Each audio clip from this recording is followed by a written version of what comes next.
ஒரு காட்டுல ஒரு முனிவர் இருந்தார். ஒரு நாள் அவரை தேடிட்டு 4 பேர் வந்தாங்க. சுவாமி, எங்களுக்கு ரொம்ப நாளா ஒரு சந்தேகம்னாங்க. என்னன்னு கேட்டார். இந்த உலகத்துல எவ்வளவோ காரியங்கள் நடக்குது, எது நியாயம் எது அநியாயம் அப்படின்னு புரிஞ்சுக்க முடியலன்னாங்க. அது யாராலையும் புரிஞ்சுக்க முடியாதுன்னார் முனிவர். வந்தவங்களுக்கு ஆச்சரியமா போச்சு, ஒரு மாதிரியா பார்த்தாங்க. இதை முனிவர் கவனிச்சார். சரி, புறப்படுங்க என்னோடன்னார். எங்கன்னு கேட்டாங்க. இப்போ உங்க 4 பேரையும் ஒரு புஷ்பக விமானத்தில் அழைச்சிட்டு போறேன். இந்த உலகத்தில் சர்வசாதாரணமா நடக்கக்கூடிய ஒரு காட்சியை உங்களுக்கு காட்ட போறேன். நீங்க பார்க்க போற அந்த காட்சி நியாயமா அநியாயமா அப்படிங்கிறத என்கிட்ட சொல்லணும். நீங்க சரியான பதில் சொன்னா புஷ்பக விமானத்தில் தொடர்ந்து பிரயாணம் பண்ணலாம். தவறான பதில் சொன்னா இந்த புஷ்பக விமானம் உங்களை கீழே தள்ளி விட்டுரும் அப்படின்னார். 4 பேருக்கும் பயந்தான். இருந்தாலும் முனிவர் கூப்பிடுறாரு அப்படின்னு சொல்லி புறப்பட்டாங்க. அவங்க எல்லாரும் புறப்பட்டு ஒரு காட்டு வழியாக போய்கிட்டு இருக்கிறாங்க புஷ்பக விமானத்தில். அங்கே நடக்கிற ஒரு காட்சியை காட்டுறார் முனிவர். அதோ அங்கே பாருங்கன்னார்.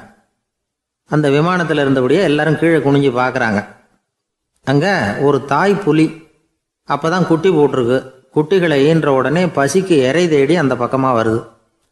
அதே நேரம் ஒரு தாய் மான், அதுவும் அப்போ தான் குட்டி போட்டிருக்கு. அதுவும் இதே மாதிரி குட்டிகளை ஈன்ற உடனே பசிக்கு இறை தேடி அந்த பக்கமாக வருது. இப்போ அந்த புலி அந்த மானை அடித்து போட்டுடுது. அதுவும் சாப்பிடுது, குட்டிகளுக்கும் கொடுக்குது. இப்போ அந்த புலிக்குட்டிகள் முகத்தில் மகிழ்ச்சி, தாயை இழந்த அந்த மான் குட்டிகள் முகத்தில் துக்கம். இப்போ அந்த முனிவர் 4 பேர்கிட்டையும் கேட்குறார், நீங்கள் இங்கே பார்த்தீங்களே, இதில் எது நியாயம் எது அநியாயம்? ஒவ்வொருத்தராக சொல்லுங்கள். உங்கள் பதில் சரியில்லைன்னா இந்த விமானம் உங்களை கீழே தள்ளி விட்டுரும். சொல்லுங்கள் பார்க்கலாம்னார். முதல்ல ஒருத்தன் சொன்னான், அந்த புலி செஞ்சது சரிதாங்க. அது பசிக்கு அதுதான் ஆகாரம். தன்னுடைய பசிக்கு தானே இறை தேடிக்கிட்டுது. அதில் என்ன தப்பு? அவ்வளவுதான். அதனால் புலி செஞ்சது நியாயம்தான் அப்படின்னா. அவ்வளவுதான், அந்த விமானம் அவனை அப்படியே கீழே தள்ளி விட்டுட்டுது. அதனால் அவன் கொடுத்த பதில் சரியில்லை அப்படிங்கிறது புரிஞ்சு போச்சு. இப்போ 2வது ஆள் சொன்னான், புலி செஞ்சது பாவம். அந்த தாய்மான் என்ன தப்பு பண்ணிச்சு? இப்போ அந்த குட்டிகளுக்கு யார் ஆதரவு? அதனால் புலி செஞ்சது அநியாயம் அப்படின்னா. அவ்வளவுதான், அவனையும் கீழே தள்ளி விட்டுடுது அந்த விமானம். இந்த பதிலும் சரியில்லை அப்படின்னு ஆயிட்டுது. இப்போ 3வது ஆள் வந்தான். முதல்ல 2 பேர் கீழே விழுந்ததை பார்த்துக்கிட்டு இருந்தான். அதனால் அவன் சொன்னான், ரெண்டுமே நியாயம்தாங்க. புலி இறை தேடினதும் இயற்கை, அதுக்கு மான் இறையானதும் இயற்கை. அதனால் இதில் ஒன்றும் தப்பு இல்லைன்னா. அவ்வளவுதான், அவனையும் அந்த விமானம் கீழே பிடிச்சி தள்ளி விட்டுது. இப்போ 4வது ஆள் வந்தான். முனிவர் கேட்டார், நீயாவது சொல்லுப்பா, இந்த செயலில் எது நியாயம்னார். அவன் தெளிவாக பதில் சொன்னான். அதாவது என்ன சொன்னான்னா, எனக்கு தெரியல அப்படின்னா. அவனை விமானம் கீழே தள்ளலை, சௌரியமாக அழைச்சிட்டு போட்டுது. இவனும் பிரயாணம் சௌக்கியமாக பண்ணானான். ஆக இதுதான் சரியான பதிலுங்கிறத முனிவர் உணர்த்தினார். இந்த கதையிலிருந்து நாம் புரிஞ்சுக்க வேண்டியது என்னன்னா, இந்த உலகத்தில் எவ்வளவோ காரியங்கள் நடக்குது. அதெல்லாம் ஏன் அப்படி நடக்குதுங்கிறதுக்கு எப்பேற்பட்ட பண்டிதராலும் பதில் சொல்ல முடியாது. தெரியாததை தெரியாதுன்னு ஒத்துக்கிட்டா வாழ்க்கை பிரயாணம் சுகமாக இருக்கும். அதனால் தேவையில்லாத விஷயங்களை புரிஞ்சுக்கிறதுக்கு நேரத்தை செலவு பண்ணிகிட்டு இருக்கக்கூடாது. வாழ்க்கையை குழப்பிக்க கூடாது. வாழ்க்கைக்கு தேவையானது என்னவோ அதை மட்டும் புரிஞ்சுக்கிட்டா போதும். இந்த காலத்து ஆள் ஒருத்தன் ஒரு பெரியவரை தேடி வந்தான். ஐயா, ஒரு சந்தேகம்னா. என்ன உன்னுடைய சந்தேகம்னார். பகுத்தறிவுன்னா என்ன, விதின்னா என்ன அப்படின்னு கேட்டான். இதுக்கு அவரு, இப்போ உன்னுடைய வலது காலை தூக்குன்னார். தூக்கினான். சரி, இப்போ உன்னுடைய வலது காலை கீழே இறக்காம உன்னுடைய இடது காலையும் தூக்குன்னார். தூக்கினான். பொத்துன்னு கீழே விழுந்துட்டான். பெரியவர் சொன்னார், உன்னால் ஒரு காலை தூக்க முடிஞ்சுது, அதுதான் பகுத்தறிவு. 2 கால்களையும் ஒரே சமயத்தில் தூக்குனா அடிபடும், அப்படிங்கிறது தான் விதி அப்படின்னு விளக்கம் கொடுத்தார். இவன் தன்னுடைய விதியை நொந்துக்கிட்டே இடுப்பை பிடிச்சிக்கிட்டு அங்கேருந்து நடந்து போயிட்டான். ஒரு ஊரில் ஒரு ராஜா இருந்தார். அவர் ஒரு பூனை வளர்த்தார். ரொம்ப செல்லமாக அவர் அந்த பூனையை வளர்த்தார். அவர் என்ன பண்ணுவார் தெரியுமா? இரவு நேரத்தில் அந்த பூனையோட தலையில் ஒரு விளக்கை வச்சுருவார். அந்த பூனை ரொம்ப ஜாக்கிரதையாக அந்த விளக்கு கீழே விழுந்துடாமல் பார்த்துக்கும். தலையை ஆட்டாமல் ரொம்ப நிதானமாக ராஜா பின்னாடி நடந்து போய்கிட்டே இருக்கும். அந்த விளக்கு வெளிச்சத்தில் எல்லா வேலைகளையும் செஞ்சுருவார். கையில் ஒரு விளக்கை தனியாக எடுத்துகிட்டு போக வேண்டிய அவசியமே இல்லை. விளக்க தூக்கிட்டு போகிற வேலையை அந்த பூனை பார்த்துக்கும். அதனால் ராஜாவுக்கு அந்த பூனை மேலே ரொம்ப பிரியம். மந்திரிகளையெல்லாம் கூப்பிட்டு அவங்கக்கிட்ட சொல்லுவார், பார்த்தீங்களா இந்த பூனை எவ்வளவு விசுவாசமாக நடக்குது, என் பேரில் எவ்வளவு மரியாதை பார்த்தீங்களா அதுக்கு அப்படிம்பார். இதை கேட்டுவிட்டு அங்கிருந்த அமைச்சர்களில் ஒருத்தர் சொன்னார், மன்னா நீங்கள் சொல்கிறது சரிதான், இருந்தாலும் இந்த பூனையோட விசுவாசத்தை நாம் கொஞ்சம் சோதித்து பார்க்க வேண்டியிருக்கு அப்படின்னாராம். சரி, உங்கள் ஆசையை ஏன் கெடுக்கணும், நல்லா சோதிச்சு பாருங்க அப்படின்னு சொல்லிவிட்டார் ராஜா. உடனே அந்த அமைச்சர் என்ன பண்ணார் தெரியுமா, எங்கேயோ புறப்பட்டு போனார். ஒரு 5-6 எலிகளை பிடிச்சிட்டு வந்தார். அரண்மனையில் ராஜா ஏதோ வேலை பார்த்துக்கிட்டு இருக்கிறாரு. பக்கத்தில் அந்த பூனை ரொம்ப பணிவாக நின்றுக்கிட்டு இருக்குது. அது தலையில் விளக்கு எரிஞ்சிக்கிட்டு இருக்கு. அமைச்சர் தான் பிடிச்சிட்டு வந்த எலிகளை அந்த பூனை பார்வையில் படுறது மாதிரி எதிரில் விட்டார்.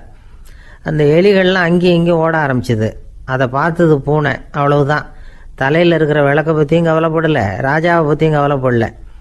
ஒரே பாய்ச்சலாக பாஞ்சு எலிகளை துரத்த ஆரம்பிச்சுட்டுது. தலையில் இருந்த விளக்கு எங்கேயோ போய் விழுந்தது, அணைஞ்சு போச்சு. இருட்டில் ராஜா தடுமாற ஆரம்பிச்சுட்டார். இந்த சமயத்தில் அந்த அமைச்சர் மறுபடியும் விளக்கை ஏற்றினார். வெளிச்சம் வந்தது. அதுக்கப்புறம் அந்த அமைச்சர் பேசினார், அரசே, பூனையோட விசுவாசத்தை பார்த்தீங்களா, எலி அது கண்ணில் படுற வரைக்கும் தான் விசுவாசமாக இருந்தது. அது மாதிரி எலியை பார்த்ததும் எல்லாத்தையும் விட்டுட்டு அதை துரத்த ஆரம்பிச்சுட்டு பார்த்தீங்களா. தான் அந்த பூனையை பற்றி நினச்சது தப்புங்கிறது அதுக்கப்புறம் தான் அந்த ராஜாவுக்கு புரிஞ்சுதான். சரி, இப்போ எதுக்கு இந்த கதையெல்லாம் அப்படிங்கிறீங்களா, இந்த பூனை மாதிரி தான் நம்ம மனசும். மனசை எவ்வளவு தான் பயிற்சி கொடுத்து பக்குவமாக வச்சுருந்தாலும் பார்க்குறதுக்கு பரமசாது மாதிரி தான் இருக்கும். பார்க்க வேண்டியதை பார்த்துட்டுதுன்னா பாஞ்சிரும்.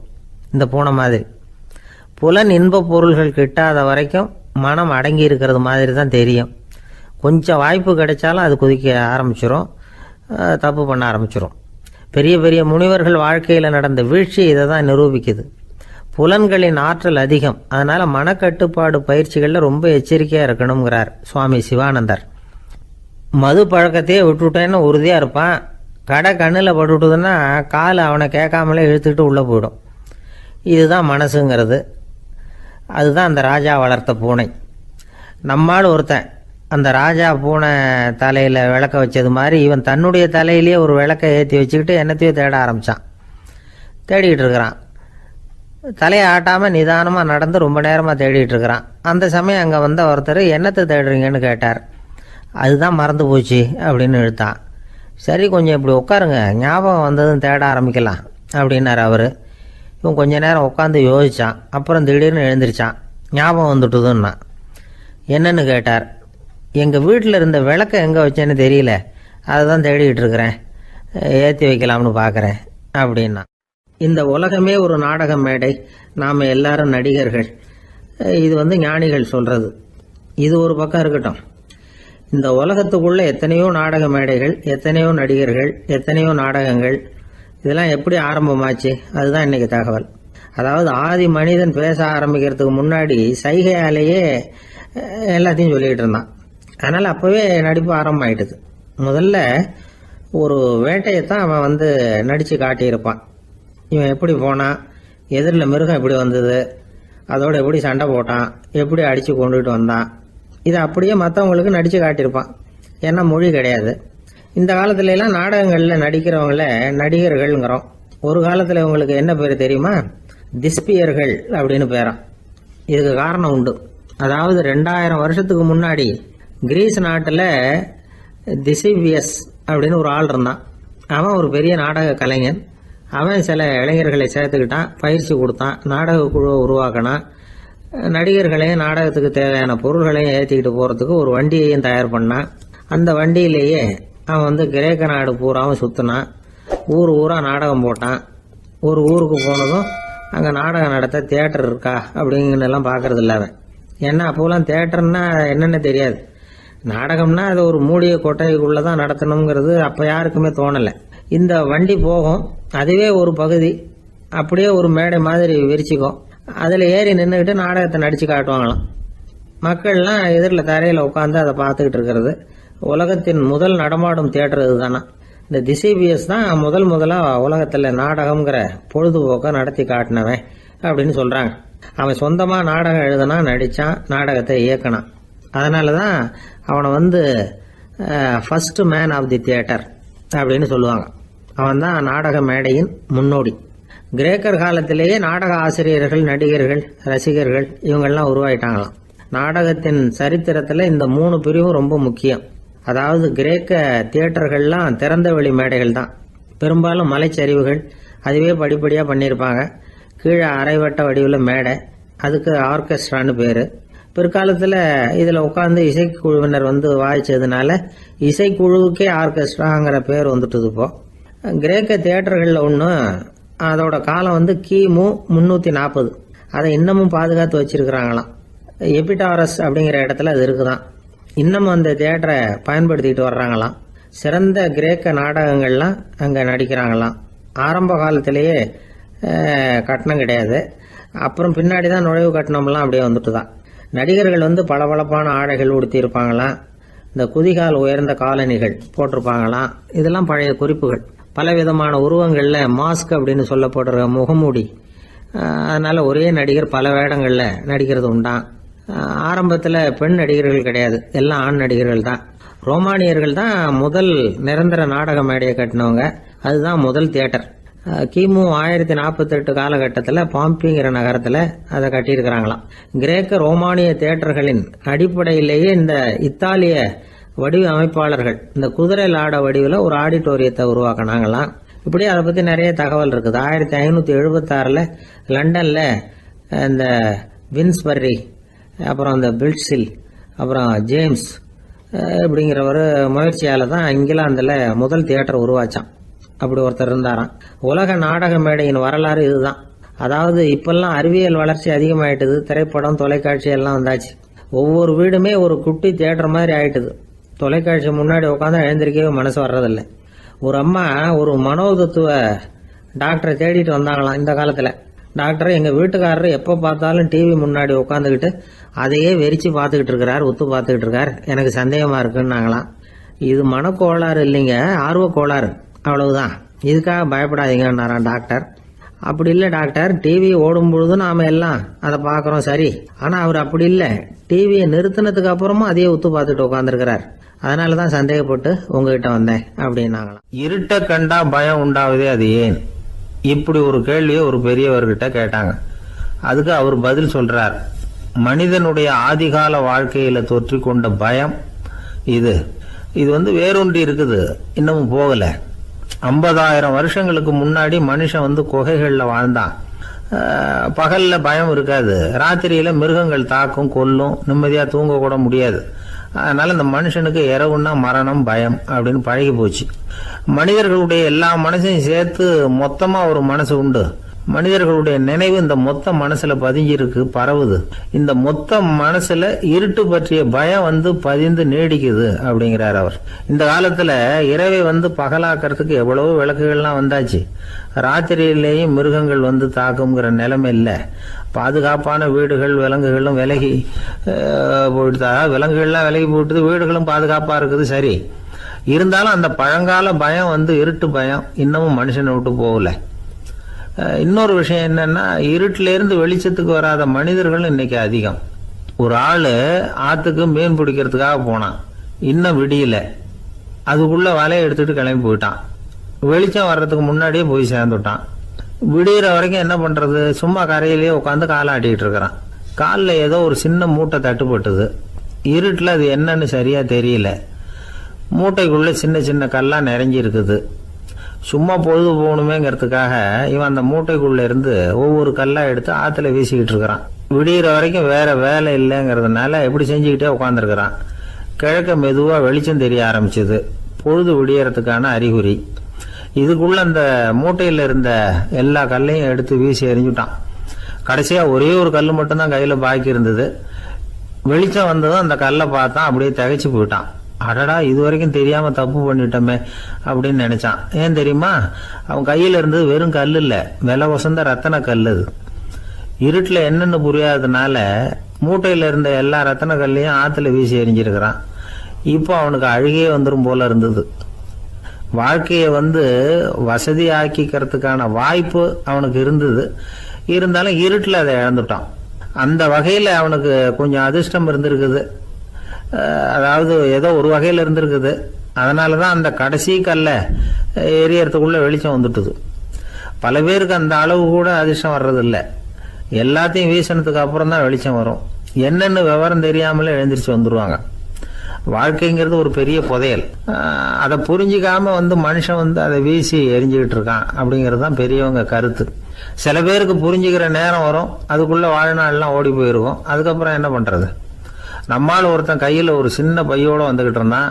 பை உள்ள ஏகப்பட்ட நகைகள், ரத்தன கல் எல்லாம் இருக்கு. வந்துகிட்டு இருந்தவன் திடீர்னு அந்த பையை அப்படியே ஒரு குளத்துல வீசி எறிஞ்சுட்டான். மகான்கள் தான் இப்படி பற்று இல்லாம இருப்பாங்க. என்னங்க இது, விலை மதிப்புள்ள அந்த பையை இப்படி குளத்துல வீசி எறிஞ்சுட்டீங்களே, இதுக்கு என்ன அர்த்தம் அப்படின்னு கேட்டார் அவன் கூட வந்தவர். அவன் மெதுவா இவர் காதோட காதா சொல்றான், ஒரு போலீஸ்காரர் பின்னாடி வந்துகிட்டு இருக்கிறார், அவர் போனதுக்கு அப்புறம் இதை எடுத்துக்குவேன் அப்படிங்கிறான். திபேத் நாட்டுல புத்த மடாலயங்கள் நிறைய உண்டு. அதுக்கு ஒரு தலைமையகமும் உண்டு. அது இந்த திபேத் தலைநகரம் லாசாவில் இருக்குது. ரொம்ப காலத்துக்கு அப்பால அதை பற்றியெல்லாம் நிறைய விவரங்கள் எழுதி வச்சிருக்கிறாங்க. அது இப்போவும் நமக்கு கிடைக்குது. அதாவது ரொம்ப தூரத்துக்கு அந்தாண்ட மலைகளுக்கு நடுவில் ஒரு கிளை மடாலயம். அந்த மடத்தின் தலைவருக்கு வயசாயிட்டு தான். அதனால தலைமை பொறுப்பை வேற ஒருத்தர்கிட்ட ஒப்படைக்கலாம் அப்படின்னு முடிவு பண்ணாராம். உடனே ஒரு லாமாவை கூப்பிட்டார். அவர் மூலமா தலைமை மடாலயத்துக்கு செய்தி அனுப்புனார், பொருத்தமான வாரிசு ஒருத்தரை அனுப்பி வைக்கும்படியாக. அந்த வாலிப லாமா புறப்பட்டார். காடு மேடெல்லாம் நடந்து போறார். ரொம்ப நாள் கழிச்சு தலைமை பீடத்தை அடைஞ்சார். தலைமை குரு கிட்ட விவரத்தை சொன்னார். தகுதியான ஒருத்தரை அனுப்பி வச்சா அழைச்சிட்டு போறேன் அப்படின்னார். சரி, நாளைக்கு காலையில் நீங்கள் அவங்க எல்லாரையும் அழைச்சிட்டு போகலாம்னார் அவர். அவங்க எல்லாரையுமா? அங்கே தேவைப்படுறது ஒருத்தர் தானே அப்படின்னார் இவர். ஆமான்னார். அப்புறம் ஏன் எல்லாரையும் அழைச்சிட்டு போக சொல்கிறீங்கன்னார். அது இப்போ உனக்கு புரியாது. நான் ஒரு 100 பிக்குகளை அனுப்புகிறேன், அதாவது பிட்சுகளை. அவ்வளவு பேரையும் அங்கே வச்சு சமாளிக்க முடியாது அப்படின்னாரு இவர். இருந்தாலும் இப்போ அந்த தலைமை குரு என்ன சொன்னார்னா, அதை பற்றி கவலைப்படாத, நான் 100 பேரை அனுப்புகிறேன். அதில் 99 பேர் வழியிலேயே காணாமல் போடுவாங்க, ஒருத்தன் மட்டும்தான் வருவான். அவனும் அங்கே சேர்ந்துட்டானா நீ ரொம்ப கொடுத்து வச்சவன் அப்படின்னார். இவருக்கு ஒன்றும் புரியல. இருந்தாலும் மறுநாள் அந்த வாலிப லாமா 100 பேரை அழைச்சிக்கிட்டு புறப்பட்டார். போகிற வழியிலேயே பல பேர் அங்கங்கே பிச்சுக்கிட்டு போயிட்டாங்க. அவர் சொன்னது மாதிரியே. வழியில் அவங்க ஊர்கள் இருந்தது தான் காரணம். அப்பா அம்மாவை பார்த்துட்டு வரேன் அப்படின்னு கொஞ்சம் பேர் போனாங்க. சொந்த பந்தத்தை பார்த்துட்டு வரேன் அப்படின்னு கொஞ்சம் பேர். ஒரு வாரம் ஆச்சு. இப்போ மிஞ்சினது 10 பேர் தான். வழியில் ஒரு நகரம். அங்கே சில பிட்சுக்கள் சந்திச்சாங்க. எங்கள் மடத்து தலைவர் இறந்துட்டார், உங்களில் யாராவது ஒருத்தர் எங்களுக்கு தலைவராக முடியுமா அப்படின்னு கேட்டாங்க. 10 பேரும் தயார். அதில் ஒருத்தரை அழைச்சிட்டு அவங்க போயிட்டாங்க. இன்னொரு ஊரில் சில பேர் வந்தாங்க, வழி மறிச்சாங்க. நில்லுங்க, எங்கள் மன்னர் மகளுக்கு திருமணம், அதை நடத்தி வைக்க 3 லாமாக்கள் தேவை அப்படின்னாங்க. இப்படி கொஞ்சம் கொஞ்சமாக எல்லாரும் காலி. கடைசியில் 2 பேரும் மிஞ்சினாங்க. அங்கே ஒரு இளம்பெண் எதிரில் வந்தா. எங்கள் அப்பா வேட்டைக்கு போயிருக்கிறாரு, இன்னும் திரும்பி வரல. வீட்டில் வேற யாரும் இல்லை, தனியாக இருக்க பயமாக இருக்கு, யாராவது ஒருத்தர் எனக்கு துணையாக இருக்கணும் அப்படின்னு கேட்டுக்கிட்டா. எங்கள் 2 பேரில் நீயே ஒருத்தரை தேர்ந்தெடுத்துக்கோ, இல்லைன்னா எங்களுக்குள்ள சண்டை வந்துடும் அப்படின்னாங்க. இப்போ மிஞ்சினவர் ஒருத்தர். அவருக்கும் ஒரு சோதனை வந்தது. ஒரு தர்க்கவாதி எதிரில் வந்தான். உன்னோட வாதம் பண்ணணும்னா. இவனோட வாதம் பண்ணுறேன், அது முடிய ரொம்ப காலம் ஆகலாம். தர்க்கத்தில் நான் ஜெயிச்சா அங்கே வரேன், இல்லைன்னா இவருடைய சீடனை ஆயிடுவேன் அப்படின்னார் அவர். கடைசியாக அழைக்க வந்த வாலிபலாமா மட்டும் வெறுங்கையோடு திரும்பி போனார். அங்கே இருந்த வயசான மடாதிபதி கேட்டார், எத்தனை பேர் அங்கேருந்து புறப்பட்டீங்கன்னார். என்னையும் சேர்த்து 101ன்னார் அவர். நல்லது, நீயாவது திரும்பி வந்திய, அதுதான் எனக்கு போதும். ஏன்னா நீ தான் எனக்கு உண்மையான வாரிசு. அந்த 100 பேரில் யாரும் வரமாட்டாங்க அப்படின்னார் அவர். ஏன்னா அவருக்கு தெரியும் இவர் ஒருத்தர் தான் திரும்பி வருவாருங்கிறது. திபேத்தில் ஒரு பழங்கால பழமொழி உண்டாம், 100 பேர் செல்லலாம், எப்பொழுதாவது ஒருவன் அபூர்வமாக அடைய வேண்டிய இடத்தை அடைவான். இதுதான் அந்த பழமொழி. ஒரு உன்னதமான இலக்கை அடையணும்னா அது அவ்வளவு சுலபமான காரியம் இல்லை. இந்த காலத்து மடாலயம் ஒன்று, அதில் ஒரு தலைவர், அவருக்கு வயசாயிட்டுது, தனக்கு ஒரு வாரிசை நியமிக்கணும் அப்படின்னு ஆசைப்பட்டார். ரொம்ப கஷ்டப்பட்டு ஒருத்தரை பிடிச்சார். தனக்கு வாரிசா நியமிச்சுட்டு அவர் சமாதி ஆயிட்டார். புதுசாக பொறுப்பேற்றுக்கிட்டவர் அப்படியே உட்காந்துருந்தார். அவரை தேடிட்டு பத்திரிகை நிருபர்கள்லாம் வந்தாங்க, கேட்டாங்க. அவர் உங்கள் பொறுப்பில் அவர் பெரியவர் விட்டுட்டு போன இது எவ்வளவு சுமாராக தேரும், எவ்வளவு விட்டுட்டு போனார் அப்படின்னு கேட்டிருக்கிறாங்க. அது என்ன ஒரு 50 லட்சம் இருக்கும் அப்படின்னாராம். அவ்வளவும் பணமா அப்படின்னு கேட்டிருக்காங்க. இல்லைங்க, கடன் அப்படின்னாராம் இவர். இன்பம் துன்பம் இது ரெண்டும் சேர்ந்தது தான் வாழ்க்கை. இது எல்லாரும் சொல்லிகிட்டு இருக்கிற ஒரு உண்மை. அது சரி, இது ரெண்டும் வர்றதுக்கு என்ன காரணம்? துறவி ஒருத்தர் யோசித்து பார்த்துருக்கார். இன்ப துன்பம் தோன்றுவதற்கு முக்கியமாக 6 காரணங்கள் உண்டு அப்படிங்கிறார் அவர். அது என்னங்கிறத நாமளும் தெரிஞ்சு வச்சுக்குவோமே. இப்போ முதல் காரணம் சுயநலம். ஒரு தாயார் தன்னுடைய சுயநலம் கருதி தன்னுடைய மகன் இன்பமாக இருக்கணும்னு ஆசைப்படுறாங்க. மகனும் அப்படியே ஆசைப்படுறான். அதனால் தாயாரின் இன்ப துன்பங்களை பார்த்துட்டு மகனும் இன்ப துன்பம் அடையிறான். அந்த அம்மாவுக்கும் அதே நிலைமை தான். ரெண்டாவது காரணம் உறவு. நான் துறவியான பிறகு கூட உறவுங்கிற காரணத்தினால தான் தாயாருடைய சுக துக்கங்களை கண்டு நானும் சுக துக்கம் அடைகிறேன். என் தாயாருடைய நிலைமையும் இதுதான் அப்படிங்கிறார் ஒரு துறவி. மூணாவது காரணம் என்னென்னா அறிமுகம். எனக்கு அறிமுகமான ஒருத்தரை ரயில் நிலையத்தில் சந்திக்கிறேன். அவர் தன்னுடைய பணப்பையை எங்கேயோ தொலைச்சி விட்டு வருத்தப்பட்டுக்கிட்டு இருக்கிறார். நானும் வருத்தப்படுறேன். அந்த சமயத்தில் யாரோ ஒருத்தர் இதுதானே அவங்க பணப்பை அப்படின்னு சொல்லி கொண்டாந்து நீட்டுறார். பணப்பையை தொலைச்சவர் சந்தோஷப்படுறார், நானும் சந்தோஷப்படுறேன். இது அந்த துறவி சொல்கிற அனுபவம். நாலாவது காரணம் என்னென்னா கருணை.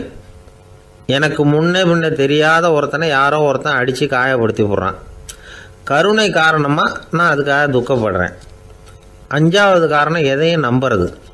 ஒரு பசுமாட்டை ஒரு முரணை அடிச்சுக்கிட்டு இருக்கிறான் அப்படின்னு ஒருத்தர் நம்மகிட்ட சொல்கிறாருன்னு வைங்க, உடனே நான் துக்கப்படுறேன். இன்னொருத்தர் அந்த முரணனை போலீஸ்காரங்க பிடிச்சிட்டு போயிட்டாங்கன்னு சொல்கிறார். நான் உடனே சந்தோஷப்படுறேன். மூணாவதாக ஒருத்தர் முதல் 2 பேரும் சொன்னது பொய்யுங்கிறார். அப்போ நான் இன்ப துன்பம் ரெண்டுமே இல்லாமல் நிம்மதியாக இருக்கிறேன். இது ஒரு விதம். அடுத்தது 6வது காரணம் என்னென்னா தன்மயமாகுதல். ஒரு நாவல் படிச்சுக்கிட்டு இருக்கிறோம். அதில் வர்ற பாத்திரங்களோட நாம் ஒன்றி போயிடுறோம். அதில் வர்ற பாத்திரங்கள் சிரிச்சுதுன்னா நாமளும் சிரிக்கிறோம், அது அழுதுன்னா நாமளும் அழறோம். அதெல்லாம் அந்த துறவி சொல்கிற அனுபவ உண்மைகள். இன்ப துன்பம் இது ரெண்டும் தோன்றுவதற்கு சுயநலம், உறவு, அறிமுகம், கருணை, எதையும் நம்புறது, தன்மயமாகிறது, இது எல்லாம் தான் முக்கிய காரணம் அப்படின்னு அவர் சொல்கிறார். ஆக கூடி ஒட்டு மொத்தமாக யோசனை பண்ணி பார்த்தா பிற பொருள்கள் மீது பற்றுதல் காரணமாக தான் நாம் இன்ப துன்பம் அடைகிறோம் அப்படிங்கிறத புரிஞ்சிக்க முடியுது. மனுஷன் இன்ப துன்பம் அடைகிறதுக்கு 7வது காரணம் கூட ஒன்று உண்டு அப்படின்னு சொல்லிகிட்டே வந்தார் ஒருத்தர். அது என்ன அப்படின்னு கேட்டோம். அதுதான் சார் இந்த நீங்கள் சொல்லிட்டு வர்ற இன்று ஒரு தகவல்னார். எப்படி சொல்கிறீங்கன்னு கேட்டோம். இன்று ஒரு தகவல் கேட்க ஆரம்பிக்கிறப்போ மனசில் இன்பம், ஆரம்பித்த உடனே இது ஏற்கனவே கேட்ட சமாச்சாரமாச்சே அப்படின்னு நினைக்கிறப்போ துன்பம் அப்படின்னு அதுக்கு ஒரு விளக்கம் கொடுத்தார் அவர். ஒரு தீக்குச்சி தீப்பெட்டியை பார்த்து கேட்டுதான், நாம் 2 பேரும் தானே உரசிக்கிறோம், ஆனால் நான் மட்டும் தீ பிடிச்சி எரிஞ்சு போகிறேன், நீ அப்படியே இருக்கிறியே அப்படின்னு தான். அதுக்கு தீப்பெட்டி சொல்லியிருக்குது, உனக்கு தலையில் கணம் இருக்குது அதனால் அழிஞ்சு போகிற அப்படின்னு தான். எப்படி இருக்கு பாருங்கள் இந்த பதில். தலையில் கணம் உள்ளவங்க யாருமே சரியாக இருக்க முடியாது. எவ்வளவு பெரியவங்களாக இருந்தாலும் சரி, ரொம்ப கஷ்டம்தான் அது. கர்வம்ங்கிறது கூடவே கூடாது. இதை விளக்கிறதுக்கு மகான் ஒருத்தர் ஒரு சம்பவத்தை சொல்கிறார். அர்ஜுனன் தீர்த்த யாத்திரை பண்ணானா. அப்போ தென்னிந்தியாவுக்கு வந்திருக்கிறான். ராமேஸ்வரத்துக்கு போனப்போ அங்கே இலங்கைக்கு கல்லுலாம் அடுக்கி போடப்பட்டிருந்த பாலத்தை பார்த்தானா. ஒரு சின்ன குரங்கு அதுக்கு பக்கத்தில் விளையாடிக்கிட்டு இருந்திருக்கு. அதை பார்த்துட்டு அர்ஜுனன் சிரிச்சிருக்கான். ஏன் சிரிக்கிறேன்னு கேட்டிருக்கு அந்த குரங்கு. ராமன் மிகச்சிறந்த வில் வீரன். அப்படி இருக்கிறப்போ அவன் இலங்கைக்கு அம்புகளாலேயே ஒரு பாலம் கட்டியிருக்கலாம். அதை விட்டுட்டு போயும் உன்ன மாதிரி குரங்குகளை துணையாக வச்சுக்கிட்டு இப்படி ஒரு கருங்கல் பாலத்தை கட்டியிருக்கிறானே அப்படின்னு நானா. அம்புகளால் பாலம் கட்ட முடியுமா அப்படின்னு கேட்டுதான் குரங்கு. ஏன் முடியாது, என்னால் முடியுமேன்னு இருக்கான் அர்ஜுனன். அம்பால் பாலம் கட்டலாம், இருந்தாலும் என்ன மாதிரி குரங்குகள் ஏறி நடந்தா அது தாங்குமா? அதனால தான் ராமர் கருங்கல் பாலமே கட்டினார் அப்படின்றது குரங்கு சொல்லிச்சான். அப்படியே சொல்கிற, நான் வேணும்னா இப்போ அம்புகளாலேயே ஒரு பாலத்தை கட்டுறேன், நீ அது மேலே ஏறி நடந்து பார். பாலம் விழுந்துட்டுதுன்னா நான் தீ மூட்டி அதில் குதித்து உயிர் தியாகம் பண்ணி விட்றேன் அப்படின்னு நான் ரொம்ப கோபமாக. உடனே அந்த சின்ன குரங்கு பெரிய உருவம் எடுத்துட்டு தான் கையில் கதையோட அர்ஜுனன் முன்னாடி நிற்கிறான் அனுமன். பார்த்தா, என்னுடைய தலைவர் ராமரியா இழிவா பேசுற, நீ இப்போ பாலம் கட்டு, நான் என்னுடைய பலத்தை காட்டுறேன் அப்படின்னா அனுமன். அர்ஜுனன் தன்னுடைய காண்டிபத்தை எடுக்கிறான், சரமாரியா அம்புகளை விடுறான். அதெல்லாம் ஒன்னோட ஒன்று கோத்துக்கிட்டு அப்படியே பாலம் மாதிரி நிற்கிது. அர்ஜுனன் தலை நிமிர்ந்து நின்னான். அனுமன் உயர கிளம்பி அங்கேருந்து பாலத்தில் பொத்துன்னு இறங்கினான். பாலம் அப்படியே நொறுங்கி போச்சு தூள் தூளா. என்ன அர்ஜுனா, இப்போ என்ன செய்ய போற அப்படின்னா ஏளனமா. அர்ஜுனன் தலையை தொங்க போட்டுக்கிட்டான். சொன்னபடி தீ மூட்டி அதில் குதிக்கிறதுக்காக 3 தடவை சுற்றி வந்தான். அப்போது கிருஷ்ணர் அங்கே வந்தார். என்ன அர்ஜுனா, என்ன நடக்குது, என்ன இது அப்படின்னு ஒன்றும் தெரியாத மாதிரி கேட்டார். அர்ஜுனன் வாயை திறக்கிறதுக்கு முன்னாடி அனுமன் வாயை திறந்தான், நடந்ததை சொன்னான். அர்ஜுனன் சவால் விட்டபடி உயிர் திறந்தே ஆகணும்னா அனுமன். கிருஷ்ணர் யோசனை பண்ணார். நல்லது, இந்த சவால் விட்டதுக்கும் நடந்ததுக்கும் யார் சாட்சி? பெரியவர் ஒருத்தரை சாட்சியாக வச்சுக்கிட்டல்லவா நீங்கள் இந்த போட்டியை நடத்தியிருக்கணும் அப்படின்னார். அதனால் என்ன, இப்போ மறுபடியும் அந்த போட்டியை நடத்தி விட்டா போச்சு, என்னால் அந்த அம்பு பாலத்தை நொறுக்க முடியாதா அப்படின்னு அனுமன். சரி, இப்போ மறுபடியும் அது நடக்கட்டும்னார் கிருஷ்ணர். அர்ஜுனன் அம்பு பாலம் அமைச்சான். அனுமன் ஏறி குதிச்சான். பாலம் அசைஞ்சு கொடுக்கவே இல்லை, அவ்வளோ உறுதியாக இருக்குது. இப்போ அனுமன் தலையை குனிஞ்சுக்கிட்டான். அர்ஜுனன் நன்றியோடு நிமிர்ந்து பார்த்தான். கிருஷ்ணருடைய தோள்கள்லேயும் முதுகள்லேயும் ரத்தம். என்ன சுவாமி, என்ன நடந்ததுன்னு நான் பதறி போய், உன் அம்பு பாலத்தை நான் தான் முட்டு கொடுத்து தாங்கிட்டு இருந்தேன். அனுமன் குதிச்சப்போ என் மேலே ஏற்பட்ட காயங்கள் இவை. பின்ன உன்னுடைய அம்பு பாலத்தினாலேயா பாலம் நின்றுதுன்னு நினைக்கிறேன் அப்படின்னாராம். முதல்ல அர்ஜுனன் அப்புறம் அனுமன் 2 பேருக்குமே கர்வ பங்கம் ஆயிட்டு தான். அதாவது அவங்க கிட்ட இருந்த கர்வம் போயிட்டுது. யாரா இருந்தாலும் கர்வம் கூடாதுங்கிறத இதிலிருந்து நாம புரிஞ்சுக்கணும். இந்த காலத்தில் நாமெல்லாம் எந்த விஷயத்துக்கெல்லாம் கர்வப்பட்டுக்கிட்டு இருக்கோம் தெரியுமா? 2 பெண்கள் தங்களுடைய கணவன்மார்களை பற்றி ரொம்ப பெருமையாக பேசிக்கிட்டாங்களாம். அதில் ஒரு அம்மா சொல்லியிருக்கு, என் வீட்டுக்காரர்கிட்ட எந்த சப்ஜெக்ட் கொடுத்தாலும் சரி அந்த விஷயத்தை பற்றி அழகாக 1 மணி நேரம் பேசுவார் அப்படின்னாங்களாம். உடனே இன்னொரு அம்மா, அது என்ன பிரமாதம், என் வீட்டுக்காரருக்கு சப்ஜெக்டே தேவையில்லை, விஷயமே இல்லாமல் நாள் பூரா பேசிக்கிட்டு இருப்பார் அப்படின்னாங்களாம். அந்த மரத்தின் உச்சியில் ஒரு பறவை கூடு, ஏதோ ஒரு பறவை கூடு கட்டியிருந்தது. அது என்ன பறவைன்னா ராஜாளி. ஒரு குரங்கு அந்த மரத்து கிளையில தாவி தாவி குதிச்சுக்கிட்டு இருந்தது. அப்போ இந்த கூட்டுல இருந்த முட்டை அது கண்ணுல போட்டுட்டுது. அதுக்கப்புறம் அது சும்மா இருக்குமா, விளையாட்டா ஒரு முட்டையை எடுத்தது, மரத்தை விட்டு கீழே இறங்குச்சு. கீழே ஒரு குப்பை மேட்டில் ஒரு கோழி சில முட்டைகளை அது பாட்டுக்கு இட்டு வச்சிருந்தது. குரங்கு தன் கையில இருந்த ராஜாளி பறவையோட முட்டைய அந்த கோழி முட்டைகளோட சேர்த்து போட்டுட்டு போயிட்டுது. கோழி பார்த்தது, அதுக்கு ஒன்றும் வித்தியாசம் புரியல. தன்னுடைய முட்டைகளோட சேர்த்து அந்த ராஜாளி முட்டையையும் சேர்த்து அடைகாத்துது. கொஞ்ச நாள்ல குஞ்சுகள்லாம் பொரிச்சுது, எல்லாம் முட்டையை விட்டு வெளியில வந்தது. ராஜாளி பறவையோட குஞ்சு அந்த கோழி குஞ்சுகளோடவே சேர்ந்து வளர்ந்தது.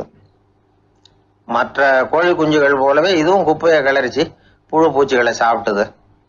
காக்கைகள் தாக்கிறதுக்கு வந்ததுன்னா மற்ற கோழி குஞ்சுகள் மாதிரியே இதுவும் பயந்து போய் தாய் கோழியின் சிறகுகளுக்கு உள்ள ஒளிஞ்சுக்கும்.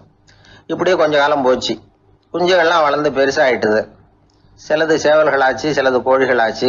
அந்த ஒண்ணு மட்டும் ராஜாளி ஆச்சு. ஆனா ஒரு விஷயம், தான் ஒரு ராஜாளிங்கிறது அந்த பறவைக்கு தெரியாது. தன்னையும் ஒரு கோழின்னே அது நினைச்சுக்கிட்டு இருக்கு. அப்படி நினைச்சுக்கிட்டு குப்பை மேட்டை கிளறிக்கிட்டு இருக்கு. ஒரு நாள் சாயந்தர நேரம் இந்த ராஜாளி பறவை கீழே அது பாட்டுக்கு வழக்கம் போல குப்பையை கிளறிக்கிட்டு இருக்குது. அப்போ அண்ணாந்து பாக்குது.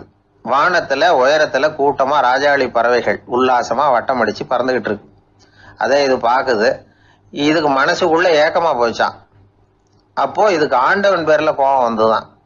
ஆண்டவனுக்கு என் பேர்ல ஏன் இந்த ஓர வஞ்சனை, என்னையும் ஒரு ராஜாளியா படைச்சிருந்தா நானும் கூட இந்நேரம் ஆகாயத்துல உல்லாசமா பறந்துகிட்டு இருப்பேனே அப்படின்னு நினைச்சு வருத்தப்பட்டுதான். இது வேடிக்கையா இருக்குல்ல. ஒரு வகையில பார்த்தா நாம கூட இந்த ராஜாளி பறவை மாதிரி தான் வாழ்ந்துகிட்டு இருக்கோம் அப்படிங்கிறார் ஒரு உளவியல் நிபுணர். நம்மால எவ்வளவு வேலை செய்ய முடியும் அப்படின்னு நாம நினைச்சுக்கிட்டு இருக்கிறோமோ அதை விட பல மடங்கு நம்மால வேலை செய்ய முடியுமா, பல மடங்கு வேகமாகவும் வேலை செய்ய முடியும் அப்படிங்கிறார் அவர். நம்முடைய முழுமையான பலம் என்னங்கிறது நமக்கே தெரியறது இல்லை. அதுதான் கஷ்டம். நம்முடைய பலம் தெரியாததுனாலதான் நாம எதுக்கு எடுத்தாலும் பயந்துகிட்டு இருக்கிறோம். ஒரு ஆள் இருந்தான். அவனுக்கு எப்படின்னா கோழியை கண்டா பயப்படுவான். ஏன் கோழியை கண்டா பயம்னா, அவனுக்கு மனசுக்குள்ள தான் ஒரு புழுன்னு நினைப்பு. தன்னை ஒரு புழுவா நினைக்கும் பொழுது, புழுன்னா கோழி வந்து கொத்தும்ல, அதனால கோழியை கண்டு பயப்பட ஆரம்பிச்சிட்டான். இவன் நடுங்கிடுவான். எதிரில் கோழி வந்ததுன்னா உடம்பு பூரா நடுங்க ஆரம்பிச்சிடும். வீட்டில் இருக்கிறவங்க பார்த்தாங்க. இவனை அழைச்சிட்டு போய் ஒரு மனநோய் மருத்துவமனையில் சேர்த்துட்டாங்க. அங்கே உள்ள டாக்டர் இவருக்கு சிகிச்சையெல்லாம் கொடுத்தார். ஒரு வாரம் இவனை தங்க வச்சு வேண்டிய சிகிச்சையெல்லாம் கொடுத்து மன ரீதியாக அவனை மாற்றி, சரி இனிமேல் நீ வீட்டுக்கு போகலாம்னு சொல்லி அனுப்பி வச்சார். வீட்டுக்கு புறப்பட்டான். அப்போ சொன்னார், இதை பாருப்பா, நீ வீட்டுக்கு போகலாம், நேராக வீட்டுக்கு போ, நல்லா ஞாபகம் வச்சுக்கோ, இனிமே வந்து நீ ஒரு புழு கிடையாது, மனுஷன், தைரியமாக புறப்படு, போயிட்டு வா அப்படின்னு சொல்லி வழி அனுப்பி வச்சார். சரிங்க டாக்டர்னு சொல்லிவிட்டு இவன் புறப்பட்டு போனான். பாதி வழி போயிருப்பான். லேசாக நிமிர்ந்து பார்க்குறான், எதிரில் ஒரு கோழி வந்துக்கிட்டு இருக்கு. அது பாட்டுக்கு சாதாரணமாக நடந்து வந்துக்கிட்டு இருந்தது. அவ்வளவுதான், இவன் உடம்பு கிடுகிடுன்னு ஆட ஆரம்பிச்சுட்டுது. திரும்பி ஓடி வந்துட்டான். டாக்டர் கேட்டார், ஏன்ப்பா திரும்பி ஓடி வந்துட்டேன்னு. பாதி தூரம் போயிட்டேன் டாக்டர், எதிரில் ஒரு கோழி வந்துக்கிட்டு இருக்குது, அதான் பயமாக இருந்தது, வந்துட்டேன்னா. டாக்டருக்கு ஒரு மாதிரி ஆகிடுது. அவர் சொன்னார், இதை பாருப்பா, நான் தான் சொன்னேனே, நீ ஒரு புழு இல்லை, மனுஷன். இனிமே நீ புழு கிடையாது, நீ ஒரு மனுஷன். நீ ஒரு புழு இல்லைங்கிறது இன்னமும் உனக்கு புரியலையா அப்படின்னார் டாக்டர். நான் புழு இல்லைங்கிறது எனக்கு தெரிஞ்சுட்டுது டாக்டர், இது அந்த கோழிக்கு தெரியுமான்னு தெரியலையே அப்படின்னா. இவெல்லாம் எந்த காலத்தில் மாறுறது? அதனால் வாழ்க்கையில் வெற்றி பெறணும் அப்படின்னு நினைக்கிறவங்க யாராக இருந்தாலும் தன்னுடைய பலம் என்ன அப்படிங்கிறத முதல்ல புரிஞ்சுக்கணும். தன்னுடைய சக்தியை புரிஞ்சுக்கிட்டவன் வெற்றி பெறுவது நிச்சயம். ஒரு நண்பர்கிட்ட பேசிக்கிட்டு இருந்தேன். அவருடைய உறவினர் ஒருத்தர் ஒரு நேர்முக தேர்வுக்கு போயிருந்தாராம், இன்டர்வியூக்கு. ரொம்பவும் பொறுப்பாகவும் கவனமாகவும் செயல்பட வேண்டிய பதவிக்கான நேர்காணல் அது. இவர் வந்து எழுத்து தேர்வில் ஏராளமான மதிப்பெண்கள் வாங்கிவிட்டார். அதனால அதை பற்றி கவலை இல்லை. இப்போ நேர்முக தேர்வில் தேர்வு பெறணும். ஏராளமான சான்றிதழ்கள் வச்சிருந்தார். நேர்காணலில் கேட்கப்பட்ட எல்லா கேள்விகளுக்கும் சரியான பதில் தான் சொன்னார். இருந்தாலும் பாருங்க, அந்த நேர்முக தேர்வில் அவர் தேர்ந்தெடுக்கப்படலை. என்ன காரணம் அப்படின்னு பின்னாடி விசாரிச்ச போதான் விவரம் தெரிஞ்சுதான். அது என்ன ஆயிருக்குதுன்னா, அந்த நேர்காணலின் போது இவர் வந்து நடந்துகிட்ட முறையில சில தவறுகள் நடந்து போச்சான். முக்கியமா வந்து 2 தவறுகள். ஒண்ணு, அவங்க ஒரு கேள்வியை கேட்டு முடிக்கிறதுக்குள்ளேயே இவர் பதில் சொல்ல ஆரம்பிச்சுட்டாராம். 2வது என்னன்னா, இவர் நாற்காலியில தாராளமா இயல்பா சாஞ்சி உட்காராம நாற்காலி முனையில உட்கார்ந்துருந்தாராம். இந்த 2 விதமான செயல்பாடுகளும் இவர் வந்து அவசரப்படுறவர், பதற்றப்படுறவர் அப்படிங்கிறதுக்கான அடையாளங்கள். அதாவது கேள்வியை கேட்டு முடிக்கிறதுக்குள்ளேயே முந்திக்கிட்டு பதில் சொல்றது. 2வது, நாற்காலியில இயல்பா தாராளமா உட்காராம நாற்காலி முனையில உட்கார்றது. பார்க்க போற வேலைக்கு அவசரம், பதற்றம் இது 2 இருக்கக்கூடாதான். அதனால மார்க் இருந்தும் சர்டிபிகேட் இருந்தும் அந்த வேலை வாய்ப்பு அவருக்கு கிடைக்கல. வேலை கொடுக்கறவங்க நம்ம கிட்ட இருந்து என்னதான் எதிர்பார்க்கறாங்க, இதை தெரிஞ்சு வச்சுக்கிறது நல்லது. முதல்ல மற்றவர்களுடன் தொடர்பு கொள்ளும் திறமை, அதாவது எபிலிட்டி டு கம்யூனிகேட். நீங்க நினைக்கிறத அழகா தொகுத்து வகைப்படுத்தி சொல்ல தெரியுதான்னு பார்ப்பாங்க. உங்க திட்டங்களை அடுத்தவங்க ஏற்றுக்கொள்ளக்கூடிய விதத்துல வெளிப்படுத்துறதுக்கு உங்களால முடியுதான்னு பார்ப்பாங்க. இதுக்கு என்ன செய்யறது? குழப்பம் இல்லாம சிந்திக்கணும், குழப்பம் இல்லாம பேசணும். 2வது விஷயம் என்னன்னா புத்திசாலித்தனம், அதாவது இன்டெலிஜென்ஸ். ஏத்துக்க போற வேலையை நல்ல விதமா செய்ய முடியுமா உங்களால? அதை எந்தெந்த வழியில செய்யலாம் அப்படிங்கிறத உங்களால தீர்மானிக்க முடியுமா? அந்த வேலைக்கான புது புது யோசனைகளை உங்களால சொல்ல முடியுமா அப்படின்னு பார்ப்பாங்க. இது இன்டெலிஜென்ஸ். 3வது தன்னம்பிக்கை, அதாவது செல்ஃப் கான்ஃபிடன்ஸ். உங்களுக்கு அது உண்டா அப்படிங்கிறத கவனிப்பாங்க. எந்த சூழ்நிலையையும் சமாளிக்கணும், எப்படிப்பட்ட மனிதர்களையும் சமாளிக்கிற தைரியம் வேணும், அடுத்தவங்களை நமக்கு சாதகமா திருப்பக்கூடிய தன்னம்பிக்கை வேணும். 4வது பொறுப்புகளை முன்வந்து ஏற்றுக்கொள்ளுதல், வில்லிங்னஸ் டு அக்செப்ட் ரெஸ்பான்சிபிலிட்டி. பொறுப்புகள்ல இருந்து நழுவி போக ஆசைப்படாம செஞ்சு முடிக்கணும். 5வது வந்து முன் வருதல், இனிஷியேட்டிவ். வேலையோட முக்கியத்துவம் உணர்ந்து அதை ஏத்துக்கிட்டு தகுந்த நடவடிக்கைகளை தயங்காம எடுக்கிறதுக்கு முன் வரணும். 6வது என்னன்னு கேட்டீங்கன்னா தலைமைத்துவம், லீடர்ஷிப். 4 பேருக்கு தலைமை தாங்கி நல்ல விதத்துல நடந்துக்க தெரியுதா. 7வது கற்பனை திறன், இமேஜினேஷன். சில பிரச்சனைகள் வரக்கூடும் அப்படின்னு முன்கூட்டியே யூகிச்சு அதுக்கு தகுந்த மாதிரி நடவடிக்கை எடுக்கிற திறமை உண்டா அப்படிங்கிறத பார்ப்பாங்க. 8வது என்னன்னா வளைந்து கொடுத்தல், பிளெக்சிபிலிட்டி. சூழ்நிலைக்கு தகுந்த மாதிரி, மாற்றங்களுக்கு தகுந்த மாதிரி அனுசரிச்சு நடந்துக்கிறதுக்கு தெரியுதா அவங்களுக்கு அப்படிங்கிறத கவனிப்பாங்க. அடுத்தது திறமைகளை வெளிக்கொணரும் திறமை, இன்டர்பர்சனல் ஸ்கில்ஸ். அடுத்தவங்க கிட்ட இருக்கிற திறமையை கண்டுபிடிச்சு அதை நல்ல விதத்துல ஊக்கப்படுத்தி பயன்படுத்த தெரியுதா அப்படின்னு பார்ப்பாங்க. 6வது சுய அறிவு, செல்ஃப் நாலேஜ். அடுத்தவங்க நம்மளை பத்தி என்ன நினைக்கிறாங்க அப்படிங்கறத நம்மளால புரிஞ்சுக்க முடியுதாங்கிறது முக்கியம். அடுத்தது போட்டி மனப்பான்மை, காம்படிட்டிவ்னஸ். அடுத்தவங்களை ஒப்பிட்டு பார்த்து அதை விட ஒரு படி மேல வரணுங்கிற குணம் வேணும். இதுக்கு அடுத்தது என்னன்னா குறிக்கோளை வெல்லுதல், கோல் அச்சீவ்மெண்ட். குறிக்கோளை சவாலா எடுத்துக்கிட்டு அதை அடையணும். அப்புறம் வேறுபட்ட திறமைகள், ஒகேஷனல் ஸ்கில்ஸ். பதவிக்கு வேண்டிய திறமைகள் தவிர மற்ற திறமைகள் எதுவும் உண்டாங்கிறது முக்கியம். நமக்கு வேலை கொடுக்கணும்னு நினைக்கிறவங்க நம்ம கிட்ட இருந்து இவ்வளவும் எதிர்பார்ப்பாங்க. அதுக்கு தகுந்த மாதிரி நம்மளை நாமே தயார்படுத்திக்கணும். எனக்கு வேண்டப்பட்ட ஒருத்தர் ஒரு இன்டர்வியூக்கு போயிட்டு வந்தார், நேர்காணலுக்கு. எப்படி இருந்தது இன்டர்வியூன்னு விசாரிச்சேன். நான் போனேன். அவர் கேட்ட எல்லா கேள்விக்கும் அவர் எதிர்பார்த்தது மாதிரியே எல்லா பதிலையும் சொன்னேன். கடைசியா நான் எதிர்பார்க்காத ஒரு தகவலை அவர் சொன்னார் அப்படின்னார். என்னன்னு கேட்டேன்.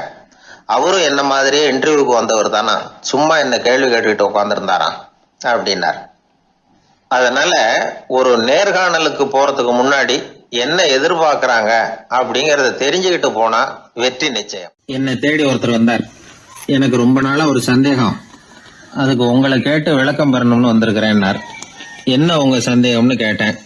யாரு என்ன பார்த்தாலும் உடனே முகத்தை திருப்பிட்டு போடுறாங்க சார், அதுக்கு என்ன காரணம்னு எனக்கு தெரியல, அதுதான் உங்களை கேட்டு தெரிஞ்சுக்கலாம்னு வந்திருக்கிறேன்னார். உங்களுக்கே தெரியலன்னா எனக்கு எப்படி தெரியும்னு, இருந்தாலும் உங்களுக்கு அனுபவம் இருக்குமேன்னார். அது சரி, உங்ககிட்ட பிரியமா பேசுற நண்பர்களே கிடையாதா அப்படின்னு கேட்டேன். அப்படி யாருமே இல்லைங்க அப்படின்னார். அப்படின்னா உங்ககிட்ட தான் ஏதோ குறை இருக்கு, உங்க பழக்க வழக்கத்தை கொஞ்சம் மாத்திக்கிட்டா எல்லாம் சரியா போடும் அப்படின்னா.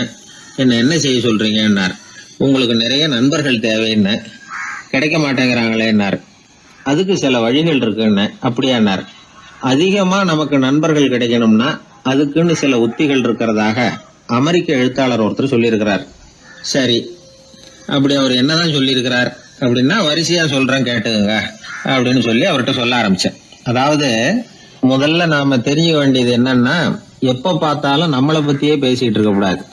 நமக்கு எதிரில் உட்கார்ந்து இருக்கிறவங்க நிறைய பேசுறதுக்கு வாய்ப்பு கொடுக்கணும். அவர் பேசுற விஷயம் எதுவா இருந்தாலும் எப்படி இருந்தாலும் ஆமா நல்லது அப்படின்னு சொல்லி ஏத்துக்கணும். இது முதல் கருத்து. 2வது என்ன சொல்றாங்கன்னா, கூடுமான வரைக்கும் யாருகிட்டையும் அனாவசியமா வாதம் பண்ணிட்டு இருக்க கூடாது. 3வது கருத்து என்னன்னா, எந்த பிரச்சனையையும் அடுத்தவங்க கண்ணோட்டத்திலேயே பார்க்கணும், நம்ம பார்வையிலேயே பார்த்துட்டு இருக்க கூடாது. எப்பொழுதுமே அடுத்தவங்களுடைய மனோபாவத்தை நாம புரிஞ்சு வச்சுக்கிட்டோம்னா நம்மளை யாராலும் ஜெயிக்க முடியாது. 4வது கருத்து என்ன சொல்றாங்கன்னா, ஒருத்தர்கிட்ட பேச ஆரம்பிக்கும் பொழுது இயல்பா அன்பா ஆரம்பிக்கணும். இப்போ உதாரணத்துக்கு ஒண்ணு சொல்லணும்னா, உங்களுக்கு இந்த சட்டை ரொம்ப பொருத்தமா இருக்குது அப்படின்னு ஆரம்பிக்கலாம். அதை விட்டுட்டு அன்னைக்கு என்ன சார் என்ன அம்போன்னு விட்டுட்டு போயிட்டீங்க அப்படின்னு ஆரம்பிக்க கூடாது. 5வது விஷயம், நம்முடைய தவறுகளை தயக்கம் இல்லாம ஒத்துக்கணும், அப்படி ஒப்புக்கொள்ள கூச்சப்படக்கூடாது. 6வது கருத்து என்னன்னா, அடுத்தவங்க அபிப்பிராயங்களுக்கு மதிப்பு கொடுக்கணும். நீங்க சொல்றது தப்பு சார் அப்படின்னு முகத்தில் அடிச்சது மாதிரி பேசக்கூடாது. 7வது கருத்து என்ன சொல்றாங்க, நம்முடைய கருத்து என்னவோ அதை எதிராளியின் வாயிலிருந்து வரவழைக்கணுமா. அப்படி வரவழைக்கிறதுக்கு நாம முயற்சி பண்ணணும், அதுக்கு தகுந்த மாதிரி நாம பேசணும். 8வது குறிப்பு என்னன்னா, சில பேர் எப்ப பார்த்தாலும் சவால் விட்டுக்கிட்டே இருப்பாங்க, அனாவசியமா சவால் விடக்கூடாது. 9வது யோசனை, நம்ம யோசனையை புதிய முறையில சொல்லி பார்க்கலாம். மற்றவர்கள் சொல்லுகிற யோசனையை ஏத்துக்கணும். அந்த யோசனை மகா மோசமானதா இருந்தா கூட அதை ஏத்துக்கிற மாதிரி கூட நடிக்கலாம், அதுல ஒன்றும் தப்பு இல்லை. 10வது குறிப்பு ரொம்ப முக்கியமானது, அதாவது அனாவசியமா பொய் சொல்லக்கூடாது. அப்படி எப்பொழுதாவது பொய் சொல்ல வேண்டிய அவசியம் ஏற்பட்டா பெரிய பொய்யா சொல்லணும், அதை நம்பும்படியா சொல்லணுமா. இதெல்லாம் அந்த நிபுணர் சொல்ற கருத்து தான். சில சமயம் தேவைப்பட்டா பொய்ய கூட உண்மையா மாத்திக்கலாமா. அது எப்படி பொய்ய உண்மையா மாத்துறது அப்படின்னா, இப்ப எனக்கு கார் ஓட்ட தெரியும்னு நண்பர்கள் கிட்ட ஒரு பொய்ய சொல்லிவிட்டீங்கன்னு வைங்களேன். நண்பர்கள் நிஜமாவே ஒரு காரை கொடுத்து ஓட்டுன்னு சொல்றதுக்கு முன்னாடி ஏதாவது ஒரு டிரைவிங் ஸ்கூல்ல சேர்ந்து கார் ஓட்ட கத்துக்கலாமே. இதுதான் இந்த பொய்ய உண்மையா மாத்துறது. இது ஒரு உதாரணம், அவ்வளவுதான். இது மாதிரி பல பொய்களை உண்மையாக்க முடியும். அப்படி பொய்ய உண்மையாக்கி கூட சில பிரச்சனைகளை தீர்த்திட முடியும். 11வது குறிப்பு என்ன சொல்லுதுன்னா, உயர்ந்த நோக்கங்களை மட்டுமே வெளியில பேசணும். உள் மனசு எவ்வளவு ஒட்டடை படிஞ்சு கிடந்தாலும் பரவாயில்ல. 12வது குறிப்பு, நல்ல நண்பர்களை தேடித்தான் பெறணும். அவங்க அவ்வளவு சுலபமா கிடைச்சிட மாட்டாங்க. இவ்வளவும் அனுபவசாலிகள் சொல்லி இருக்கிற குறிப்புகள். இந்த ஆலோசனைகளின்படி நடந்தா நமக்கு நல்ல நண்பர்கள் கிடைப்பாங்க. அதுக்கப்புறம் நமது வாழ்க்கை வெற்றி இருக்கிற திசையை நோக்கி வேகமா நகர ஆரம்பிக்கும். இந்த காலத்திலேயே நல்ல நண்பர்கள்லாம் எத்தனையோ பேர் உண்டு. ஒருத்தர் ரொம்பவும் கவலையோட நின்றுகிட்டு இருந்தார். கண்கள் கலங்கி போயிருந்தது. கிட்டத்தட்ட அழுதுகிட்டு இருந்தார். ஏன் சார் இப்படி அழறீங்க, என்ன ஆச்சு உங்களுக்குன்னு கேட்டேன். ஒரு மெதுவா கண்ணை தொடச்சிக்கிட்டு, என்னுடைய நண்பன் ஒருத்தன் ஒரு நாள் கோவத்துல என்னை பார்த்து உன்னோட 1 வருஷத்துக்கு பேச மாட்டேன் போன்னு சொல்லிவிட்டான், சபதம் போட்டுட்டான் அப்படின்னாரு. அதுக்காக இப்படி கவலைப்படுறீங்கன்னு கேட்டேன். அவரு சொன்னார், நான் அதுக்காக கவலைப்படல சார், அந்த 1 வருஷ கேடு என்னோட முடியுது, நான் அதை நினைச்சு எழுதிட்டு இருக்கிறேன் அப்படின்னா. இப்படிப்பட்ட நண்பர்களும் உண்டு. அதனால நல்ல நண்பர்களா பார்த்து நமக்கு சேர்த்துக்கிட்டோம்னா நம்ம வாழ்க்கையில எந்த முயற்சி எடுத்தாலும் அதுல சுலபமா வெற்றி கிடைக்கும். நாம யாரு, நம்ம தகுதி என்ன அப்படிங்கிற நினைப்பு எப்பவும் நமக்கு இருக்கணும். தகுதிக்கு மீறிய நினைப்பு தான் பல சமயங்களில் நம்மளை சிக்கலில் கொண்டு போய் விட்டுடுது. ஒரு பூனை இருந்துதான், அது தன்னை ஒரு பூனைன்னு தானே நினைக்கணும். அப்படி நினைக்கல, தன்னை ஒரு புலின்னு நினச்சிக்கிட்டு இருந்தது. தன்னை பற்றின தகுதிக்கு மீறிய நினைப்போடு அந்த பூனை அப்படியே நடந்து போய்கிட்டு இருந்ததுதான். அப்போது வழியில் ஒரு பெரிய யானை அது அமைதியாக நின்றுக்கிட்டு இருந்தது. இந்த யானை ரொம்ப பொறுமையாக நின்றுக்கிட்டு இருக்கிறது இந்த பூனைக்கு ஒரு மாதிரியாக தெரிஞ்சிருக்கு. ஏன்னா பொறுமையாக ஒருத்தர் இருந்தால் அவங்கக்கிட்ட போய் ஏதாவது வாலாட்டி பார்க்கலாம்னு ஒரு ஆசை வருதுல்ல. அது மாதிரி பொறுமையாக நின்றுக்கிட்டு இருக்கிறது பூனைக்கு அதுக்கிட்ட போய் கொஞ்சம் வாலாட்டி பார்க்கலாமே அப்படின்னு ஒரு ஆசை. உலக இயல்பு தானே அது. இந்த பூனை ரொம்ப நல்ல புள்ள மாதிரி அந்த யானை இருக்கிற பக்கமாக போகுது. அந்த யானையை சுற்றி சுற்றி வருது, உத்து பார்க்குது, வாய் துருதுருக்குது, வம்பு வளர்க்க ஆரம்பிக்குது. அந்த யானைகிட்ட போய் என்ன கேட்குது தெரியுமா? எல்லாருக்கும் ஒரு பக்கம்தான் வால் இருக்கும், ஆனால் உனக்கு என்ன இப்படி 2 பக்கமும் வால் இருக்கிறது மாதிரி இருக்கே அப்படிங்குது. இது வேண்டாத வேலை தானே. இருந்தாலும் அந்த யானை பொறுமையாக பதில் சொல்லுது. அப்படி இல்லை, பின்னாடி இருக்கிறது தான் வால், முன்னாடி இருக்கிறது தும்பிக்கை அப்படிங்குது. அதோடு விட்டுற வேண்டியது தானே. விடலை இந்த பூனை. அது சரி, தும்பிக்கை ஏன் அப்படி உருண்டையாக பெரிய தூணு மாதிரி இருக்குது, அது என்னத்துக்கு அப்படிங்குது. இதுக்கும் அந்த யானை பொறுமையாக பதில் சொல்லுது. ஓ, அதை கேட்குறியா? ஊற்றில் தண்ணி இருக்கும்ல, அதை உறிஞ்சி குடிக்கிறதுக்காக அப்படி இருக்குது அது அப்படின்னுது. சரி, எல்லாருக்கும் பல்லு வாய்க்குள்ளே தானே இருக்கும், உனக்கு என்ன வெளியிலே இருக்குது, அதுவும் இல்லாமல் இவ்வளவு பெருசாக இவ்வளவு நீளமாக இருக்குது அப்படின்னு கேட்குது பூனை. இவ்வளவு கேள்விக்கும் பொறுமையாக பதில் சொல்லிகிட்டே வருது அந்த யானை. பல்லு ஏன் வெளியில் நீட்டிகிட்டு இருக்குன்னு கேட்குதுல்ல, அதுக்கு அது என்ன பதில் சொல்லுதுன்னா, அதுவா ஒரு புலி என்கிட்ட வாலாட்டுதுன்னு வச்சுக்கா, அந்த சமயத்தில் அதை தாக்கிறதுக்காக இது இப்படி இருக்குது அப்படின்னு சொல்லிச்சான். இதை கேட்டதும் பூனை உழுந்து உழுந்து சிரிக்க ஆரம்பிச்சுட்டு தான் அலட்சியமாக. ஏன் சிரிக்கிறேன்னு கேட்டிருக்கு. என்னமோ பாயறது மாதிரி பேசுறிய, மலை எங்கேயாவது பாயறது உண்டா? நீ கருப்பாக பெருசாக இருக்கிற மலை மாதிரி இருக்கிற, உன்னால் எப்படி பாய முடியும், அது முடியாத காரியம் அப்படின்னு சொல்லிவிட்டு மறுபடியும் சிரிக்குது அந்த பூனை. என் உடம்பை பார்த்துட்டு தானே மலைன்னு சொல்கிற, நான் பாய வேண்டிய அவசியம் இல்லை, என்னுடைய எதிரியை பாய வச்சுருவேன் அப்படின்ட்டு. எப்படி பாய வைப்பேன்னு கேட்டுதான் பூனை. இந்த உன்னை பாய வைக்கிறேன் பார் அப்படின்னு சொல்லி அந்த பூனையை அப்படியே தும்பிக்கையால் லேசாக தூக்கி வேகமாக விட்டெறிஞ்சுதான். எங்கேயோ போய் தூரத்தில் பொத்துன்னு விழுந்தது அந்த பூனை. அப்பாடான்னு இடுப்பை பிடிச்சிக்கிட்டே எழுந்திரிச்சு நின்று பார்க்குது. தூரத்தில் அந்த யானை இன்னமும் பொறுமையாக ஆனால் கம்பீரமாக நின்றுக்கிட்டு இருக்குது. இப்போ தான் அந்த பூனைக்கு ஞானோதயம் பிறக்குதான். யானை பாய வேண்டிய அவசியம் இல்லை, அதுக்கு நீளமாக தும்பிக்கை இருக்குது அப்படிங்கிறத அது புரிஞ்சுக்கிட்டு தான். வலியாரிடம் வாயாடக்கூடாது அப்படிங்கிற பாடத்தை இந்த பூனை கற்றுக்கிட்டது. இந்த காட்சி பாவேந்தர் பாரதிதாசன் கைவண்ணத்தில் ஒரு கவிதையாக உருவெடுத்து வருது. பாவேந்தர் எழுதின கவிதை என்ன தெரியுமா? 2 பக்கமும் வாலா என்றது பூனை, எதிரிலே தும்பிக்கை என்றது யானை, உருண்ட துதிக்க ஏனோ என்றது பூனை, ஊற்று நீரை உறிஞ்ச என்றது யானை, திரண்டு நீண்ட பல் ஏன் என்றது பூனை, சீரும் புலியை தாக்க என்றது யானை, இருண்ட மலை பாயாதென்றது பூனை, எடுத்தெறிந்தது பூனையை போய் யானை. இந்த கவிதையில் ஒரு பாடமும் இருக்குது, படமும் இருக்குது. அதாவது இதை படிக்கவும் முடியுது, பார்க்கவும் முடியுது. வலியார்கிட்ட வாயாடக்கூடாதுங்கிற சின்ன பிள்ளைங்க மட்டும் இல்லை, பெரியவங்களுக்கும் தேவையான கருத்தை இதிலேருந்து நாம் புரிஞ்சிக்க முடியுது. ஒருத்தன் அப்படி தான் ஆத்தங்கரையில் பொறுமையாக உட்காந்துக்கிட்டு இருந்த இன்னொருத்தனை போய் தலையில் கூட்டினான். அவன் பார்த்தான், உடனே ₹1 எடுத்து இவன் கையில் கொடுத்தான். இவனுக்கு ஒன்றும் புரியல. அவன் சொன்னான், இந்த ஊரில் இப்படி ஒரு வழக்கம், யாரை கூட்டினாலும் ஒரு கூட்டுக்கு ₹1 விதமாக கொடுத்துட்றது பழக்கம் அப்படின்னு பொறுமையாக சொல்லியிருக்கிறான். இவனுக்கு ரொம்ப ஆசை உண்டாயிட்டுது. உடனே ஊருக்குள்ளே ஓடினான். கொஞ்ச நேரம் கழித்து திரும்பி ஓடி வந்தான். அந்த முதல் ஆசாமியை மறுபடியும் பார்த்தான். உங்கள் பேச்சை கேட்டுவிட்டு ஊருக்குள்ளே போய் ஒரு பெரிய ஆசாமியை பார்த்து அவன் தலையில் 10 குட்டு கூட்டினேன். ஆனால் அவன் உடனே என்கிட்ட இருந்ததை எடுத்து என் கையிலேயே கொடுத்துட்டான் அப்படின்னா. என்னத்தை பணத்தையான்னு கேட்டிருக்கிறான். இல்லை பல்லு அப்படின்னு சொல்லி கையில் காட்டினான். ஒரு ரயில் வேகமாக போயிட்டுருக்கு. அது ஒரு ரயில்வே ஸ்டேஷனில் கொஞ்ச நேரம் நின்றுது. அப்போ அதில் ஒரு ஆள் ஏறினார். தலையில் ஒரு மூட்டையை வச்சுருந்தார். மூட்டையை தலையில் சுமந்துக்கிட்டே உள்ளே வந்தார். மூட்டையை தலையில் சுமந்துக்கிட்டே ஒரு இடத்துல உட்காந்தார். ரயில் மறுபடியும் புறப்பட்டது. இவர் தன் தலையில் இருந்த மூட்டையை கீழே இறக்கி வைக்கணும்ல, வைக்கல, சுமந்துக்கிட்டே வரார். எதிரில் உட்காந்துருந்தவர் கேட்டார், ஏங்க ஏன் இப்படியே உட்காந்துருக்குறீங்க தலையில் மூட்டையை வச்சுக்கிட்டு, மூட்டையை கீழே இறக்கி வைக்கலாமே அப்படின்னார். வேணாங்க, பாவம், தலையில் இருக்கிற மூட்டையை இறக்கி ரயிலில் வச்சா ரயிலுக்கு பாரம் அதிகமாக இருக்கும் அப்படின்னார் அவர். இப்படி ஒரு ஆளை பார்த்தா நமக்கு சிரிப்பு தான் வரும். ஏன்னா ரயிலுங்கிறது அந்த மூட்டையையும் சேர்த்து சுமந்துக்கிட்டு தான் போகுது.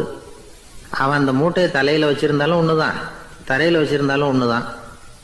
அதனால் ரயிலுக்கு எந்த மாற்றமும் ஏற்பட போகிறதில்ல. அதே மாதிரி தான் நம்ம மனமும். இதுவும் ஒரு தேவையில்லாத சுமை, அனாவசியமாக சுமந்துக்கிட்டு இருக்கிறோம். இதை கீழே இறக்கி வச்சுட்டா வாழ்க்கை பிரயாணம் சுகமாக இருக்கும். ரயில் பிரயாணம் பண்ணுற அந்த ஆள் மூட்டையை சுமக்கிறான், வாழ்க்கை பிரயாணம் பண்ணுற நாம மனசை சுமக்கிறோம். இது ரெண்டுக்கும் எந்த வித்தியாசமும் இல்லை. மனசை கீழே இறக்கி வச்சுட்டா பாரம் இல்லாமல் வாழலாம், பறவைகள் மாதிரி பறக்கலாம், குழந்தைகள் மாதிரி கள்ளங்கபடம் இல்லாமல் வாழலாம். இந்த வெளி உலகத்தில் நாம் நிலை பெற்று இருக்கணும், வேரூன்றி இருக்கணும். அதே சமயம் நம்முடைய உள்வெளியில் ஆன்மீக வாழ்க்கையில் பாரம் இல்லாமல் இருக்கணும். அப்போ பறக்கணும், நதியை போல் ஓடணும், மிதக்கணும். பயணம் சுகமாக இருக்கும், களைப்பு தெரியாது, கவலை தெரியாது. ஒரு சீடன் போதி தர்மரை நாடி வந்தான். குருவே, நீங்கள் என்ன வெறுமையாக இருக்க சொன்னீங்க, நான் இப்போ மறுபடியும் வெறுமையானவன் ஆகிட்டேன், அதனால் இப்போ என்ன செய்ய சொல்கிறீங்க என்ன அப்படின்னு சொல்லி நின்னான். உடனே அந்த குரு பக்கத்தில் இருந்த ஒரு குச்சியை எடுத்து அவன் தலையில் அடித்து, போய் அந்த வெற்றுத்தன்மையையும் வீசி எறிந்து விட்டு வா அப்படின்னார். நான் இப்போ காலியாக இருக்கிறேன்னு ஒருத்தன் சொல்கிறான்னு வச்சுக்கோங்க, அது உண்மை இல்லை. ஏன்னா இன்னமும் அதில் நான்கிற எண்ணம் இருக்குது. எந்த சிந்தனையும் இல்லாமல் இருக்கிறது கடினம்தான். ஆனாலும் மனிதன் அதில் உள்ள நுட்பத்தை புரிஞ்சுக்கிட்டான்னா இவ்வளவு தூரம் தூக்கி சுமந்துக்கிட்டு வந்த அந்த மனதின் முட்டாள்தனத்தை அவனே பார்த்துட்டு சிரிப்பான். இதுதான் பெரியவங்க சொல்லியிருக்கிற ஆலோசனை. நம்மால் ஒருத்தன் தலையில் ஒரு பெரிய மூங்கில் கூடையோடு ரயிலில் உட்காந்தான். கூடை தலையில் இருந்தது, கீழே இறக்கி வைக்கல. எதிரில் இருந்தவர் கேட்டார், ஏங்க எதுக்காக அதை அனாவசியமாக சுமந்துக்கிட்டே இருக்கீங்க, கீழே இறக்கி வைங்களேன்னார். இல்லைங்க, நான் வீட்டை விட்டு புறப்படும் பொழுதே என் பையன் சொல்லிவிட்டான், கூடைய தலையை விட்டு இறக்கக்கூடாதுன்னு அப்படின்னார். அவன் சின்ன பையன், விவரம் இல்லாமல் சொல்லியிருப்பான். இப்போ என்ன நேரில் வந்தால் பார்த்துக்கிட்டு இருக்கிறான், நீங்கள் இறக்கி வைங்கன்னார் அவர். அவன் நேரில் பார்த்துக்கிட்டு இல்லை, இருந்தாலும் நான் இந்த கூடையை கீழே இறக்கி வச்சா அது அவனுக்கு தெரிஞ்சிடும் அப்படின்னாரு இவர். அது எப்படின்னார் அவர். அவன் தனக்கு டிக்கெட் வாங்க வேணாம்னு சொல்லி இப்போ இந்த கூடைக்குள்ளே தான் உட்காந்துருக்கிறான் அப்படின்னார் இவர். துருக்மேனியாவில் அஷ்காபாத் அப்படின்னு ஒரு நகரத்தில் ஒரு புவியியல் விஞ்ஞானி இருந்தார். அவர் ஒரு நாய்க்குட்டி வளர்த்தார். ஒரு நாள் முன்னிரவு நேரம் ஒரு மேஜைக்கு முன்னாடி உட்காந்து அந்த விஞ்ஞானி ஏதோ கணக்கு போட்டுக்கிட்டு இருக்கிறார். அவருக்கு ஒரு சின்ன பெண் குழந்தை, அது தொட்டிலில் தூங்கிட்டு இருக்குது. அந்த நாய்க்குட்டியும் ஒரு மூலையில் படுத்து அது பாட்டுக்கு தூங்கிட்டு இருந்தது. ஒரே அமைதி. அந்த நேரத்தில் திடீர்னு அந்த நாய்க்குட்டி துள்ளி எழுந்திரிச்சது. நேராக குழந்தைகிட்ட ஓடிச்சு. அந்த குழந்தைய அது போட்டிருந்த ட்ரெஸ்ஸோடு சேர்த்து கவ்வி தூக்குச்சு. தூக்கிக்கிட்டு வாசல் பக்கம் ஓடிச்சு. நாய்க்குட்டி குழந்தைய கவ்வி தூக்க முடியுமாங்கிற சந்தேகம் உங்களுக்கு இல்லையா? நீங்கள் நம்ம ஊர் நாய்க்குட்டியவே பார்த்து பழக்கப்பட்டிருக்கீங்க. அதனால் நம்புறதுக்கு சிரமமாக இருக்கும். அந்த ஊர்ல எல்லாம் அது ரொம்ப ஸ்ட்ராங்காக இருக்கும். ஒரு ஏதோ கண்ணுக்குட்டி மாதிரி இருக்கும். விஞ்ஞானி அதை பார்த்துட்டார். உடனே அந்த நாய்க்கு வெறி பிடிச்சிட்டுதுன்னு முடிவு பண்ணிட்டு தன்னோட கை துப்பாக்கியை எடுத்துக்கிட்டு ஓடி வந்தார். அவர் வெளியில் நாய்க்குட்டி எங்கே அப்படின்னு பார்த்து தேடுறார். அந்த நேரத்தில் அந்த வீடு இடிஞ்சு விழுது. காரணம் பூமி அதிர்ச்சி. இப்படி பூமி அதிர்ச்சி உண்டாக போகுதுங்கிறது அந்த நாய்க்குட்டிக்கு முன்னாடியே தெரிஞ்சு போச்சு. அதுதான் குழந்தைய தூக்கிட்டு வெளியில் ஓடி வந்திருக்குது. அது மூலமாக அந்த குடும்பத்தையே காப்பாற்றி இருக்குது அந்த நாய்க்குட்டி. இந்த சம்பவம் நடக்கிறதுக்கு 3 நாளைக்கு முன்னாடியே சில பிராணிகளுக்கு இப்படி நடக்க போகுதுங்கிறது தெரிஞ்சிருக்குதான். ஆமாம், அந்த நகரத்தில் 3 நாளைக்கு முன்னாடியே பாம்பு, பல்லி இதெல்லாம் அது தங்கியிருந்த வலையை விட்டு வெளியில் ஓடி வந்துட்டுது. அதே மாதிரி அங்கே இருந்த புறாவெல்லாம் பறந்து போயிடுச்சான். இதே மாதிரி யுகோஸ்லோவியாவில் கூட ஒரு நகரம். அங்கே ஒரு நாள் ராத்திரி ஒரு மிருக காட்சி சாலையில் திடீர்னு ஒரு பெரிய கலவரம், கூச்சல், குழப்பம். அங்கே இருந்த கழுதை, புலி, யானை, பறவை எல்லாம் கண்ணாபின்னான்னு கத்த ஆரம்பிச்சுட்டுது.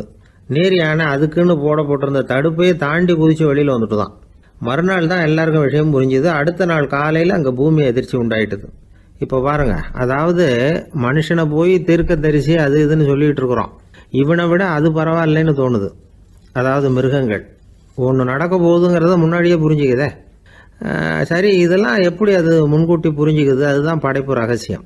அதை கண்டுபிடிக்கிறதுக்கு தான் மனுஷன் ஆராய்ச்சி பண்ணிட்டு இருக்கிறான். விஞ்ஞானிகளோட ஆராய்ச்சியெல்லாம் ஒரு பக்கம் இருக்கட்டும், வீட்டுக்குள்ளேயே சில ஆராய்ச்சி பண்ணி பாருங்களேன். இப்போ சில யோசனை சொல்லி அதை சோதனை பண்ணி பாருங்க அப்படின்னு ஒருத்தர் சொன்னாராம்.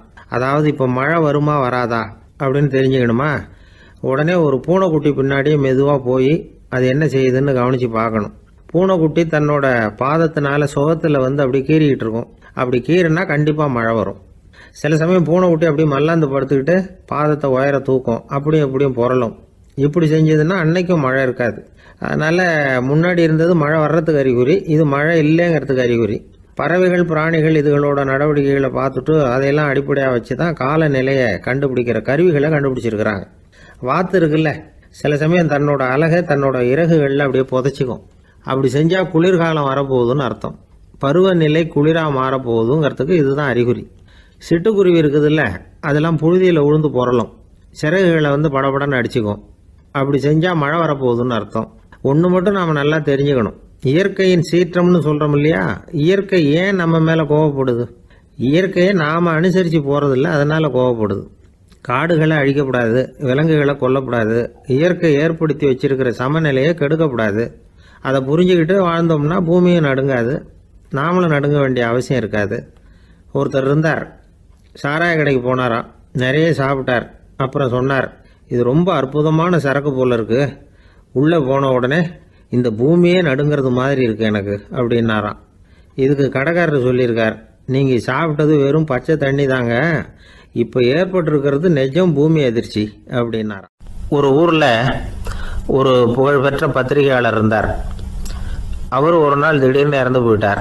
அதுக்கப்புறம் நேராக சொர்க்கத்துக்கு போனார். சொர்க்கத்தின் வாசலில் நின்றுக்கிட்டு இருந்த ஒருத்தர் அவரை தடுத்தார். இதை பாரு, ஏற்கனவே இங்கே 12 பத்திரிகையாளர்கள் இருக்கிறாங்க, அவங்களுக்கு இங்கே வேலை இல்லை. அதுக்கு என்ன காரணம்னா, சொர்க்கத்தில் திடுக்கிடும் செய்திகள்லாம் ஒன்றும் கிடையாது. அப்படி என்ன இருக்க போகுது இங்கே எல்லாம் அது ஒழுங்காக நடந்துகிட்டு இருக்கோம். எல்லாம் ஒழுங்காக நடந்தால் பத்திரிகைகளுக்கு சுவாரஸ்யமான கொலை, கொள்ளை, தீ வைப்பு இது மாதிரி எதுவும் இங்கே இல்லை.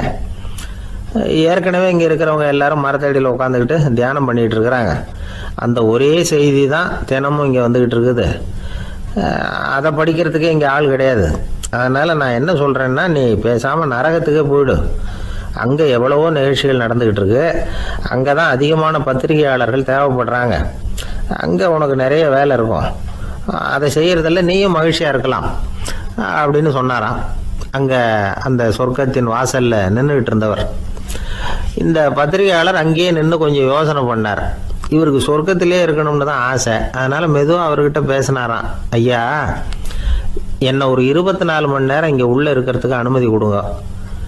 இங்கே இருக்கிற பல பத்திரிகையாளர்களை எனக்கு தெரியும். அவங்களில் சில பேரை சமாதானப்படுத்தி மெதுவாக பேசி நரகத்துக்கு அனுப்பி வச்சுட்றேன். நான் இங்கே இருந்துக்கிறேன். உங்கள் கணக்குப்படி 12 பேருக்கு மேலே இங்கே தாண்டாது, அப்படி பார்த்துக்கிறேன் அப்படின்னாராம். அவரும் யோசனை பண்ணி பார்த்துட்டு, சரி அப்படியே உனக்கு அனுமதி கொடுக்குறேன், ஆனால் ஒரு விஷயம், 24 மணி நேரம் தான் அனுமதி, அதுக்குள்ளே எல்லாம் நடக்கணும் அப்படின்ட்டுருக்கார். சரின்னு சொல்லிவிட்டு இந்த பத்திரிகையாளர் உள்ளே போனார்.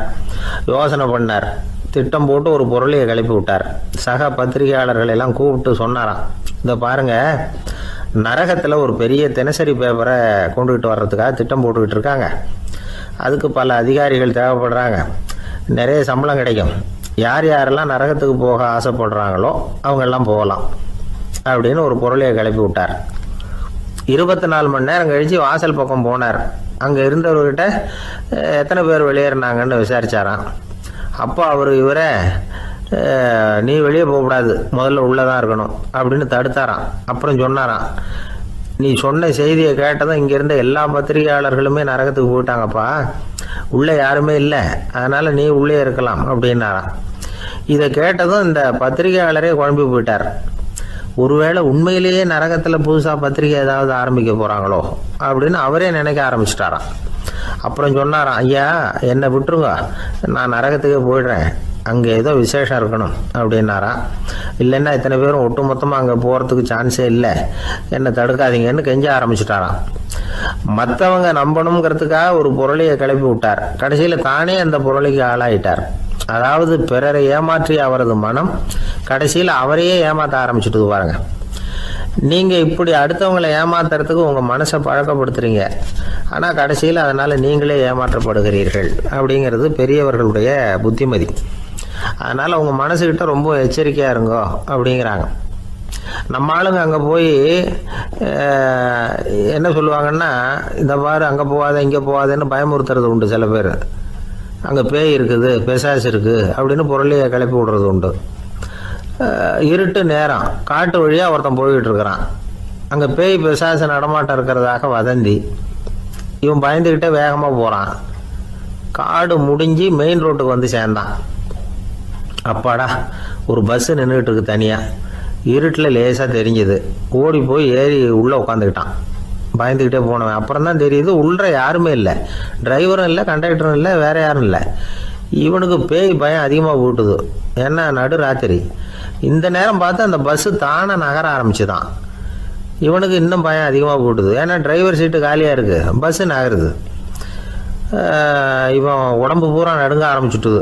வீல்னு கத்தலாமான்னு பார்த்தான். அந்த நேரம் பார்த்து அவன் தோளில் ஒரு கை விழுந்துதான். திடுக்கிட்டு திரும்பி பார்த்துருக்குறான். அங்கே டிரைவர் நிற்கிறார். அவர் சொன்னாராம், ஏன்பா ஏற்கனவே பஸ்ஸு பிரேக் டவுன், நாங்கள்லாம் பின்னாடி இறங்கி நின்று தள்ளிட்டு இருக்கிறோம், நீ மட்டும் ஜாலியாக ஏறி உக்காந்துக்கிட்டியா, இறங்கி வந்து தள்ளுப்பா அப்படின்னாராம். ஒரு அம்மா, அவங்களுக்கு 35 வயசு இருக்கும், குடும்பத்தில் எந்த கஷ்டமும் இல்லை. இருந்தாலும் காரணம் இல்லாமல் பிள்ளைங்க பேரில் கோவப்படுறது, எரிஞ்சு விடுறது அவங்க வழக்கம். பிள்ளைங்க அழும், உடனே அவங்க மனசும் சங்கடப்படும். இன்னொரு அம்மா, நல்ல வேலையில் இருக்கிறவங்க, வாரத்துக்கு ஒரு தடவையாவது தலைவலி வந்துடும். இவங்களுக்கெல்லாம் உடம்புல எந்த கோளாறும் இல்லை, மனசு மட்டும் சரியாக இருக்காது. தூக்க மாத்திரை கையில் வச்சுருப்பாங்க. 30-35 வயசுடைய பெண்களுக்கு சர்வசாதாரணமாக காணப்படுகிற மனக்கோளாறு இது. இதுக்கு பேர் மனவாட்டம், டிப்ரெஷன், மனமடிவு அப்படின்னு சொல்லலாம். இந்த நோய்க்கு அறிகுறி என்ன தெரியுமா? மனசில் வருத்தமான உணர்வு இருக்கும், அடிக்கடி அழலாம் போல தோணும். முன்னால எல்லாம் எந்தெந்த செயலில் ஆர்வம் இருந்ததோ அதெல்லாம் குறைஞ்சிரும், அல்லது சுத்தமாகவே ஆர்வம் இல்லாமல் போயிடும். சில பெண்கள் இளம் வயசில் பக்கத்தில் இருக்கிறவங்க கிட்ட கலகலப்பாக பேசுவாங்க, வீட்டை அலங்கரிக்கிறதுல ஆர்வம் இருக்கும். இப்போ அதுல எல்லாம் ஆர்வம் இல்லாமல் போயிடும். எந்த வேலை செஞ்சாலும் சீக்கிரம் களைப்பு அடைஞ்சுடுறது மாதிரி ஆகிடும்.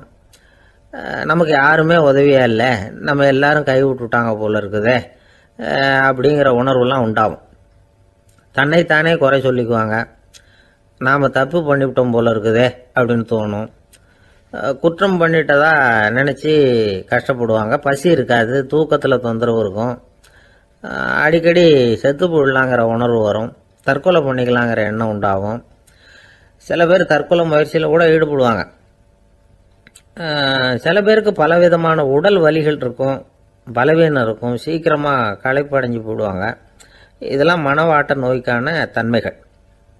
இந்த மனவாட்டம் அதாவது டிப்ரெஷனை வந்து 2 வகையாக பிரிக்கலாமா. ஒன்று தானாக உண்டாக்கிக்கிறது, இன்னொன்று எதிர் விளைவை உண்டு பண்ணுகிற அல்லது நரம்பு சம்பந்தப்பட்ட டிப்ரெஷன். தானாக உண்டாக்கிக்கிற மனவாட்ட நோய் இருக்கு பாருங்க, அதுக்கு ஏதாவது சூழ்நிலை காரணமாக இருக்கலாம் அல்லது இல்லாமலும் போகலாம். மூளையில் வந்து டொப்பாமைன் அல்லது செரட்டோனின் இதோட அளவு வந்து குறையும் பொழுது இந்த டிப்ரெஷன் உண்டாகுது. இதுக்கு ஓரளவு பிறவி காரணங்கள் கூட இருக்கலாம். குடும்பத்தில் வேற சிலருக்கும் வரலாம்.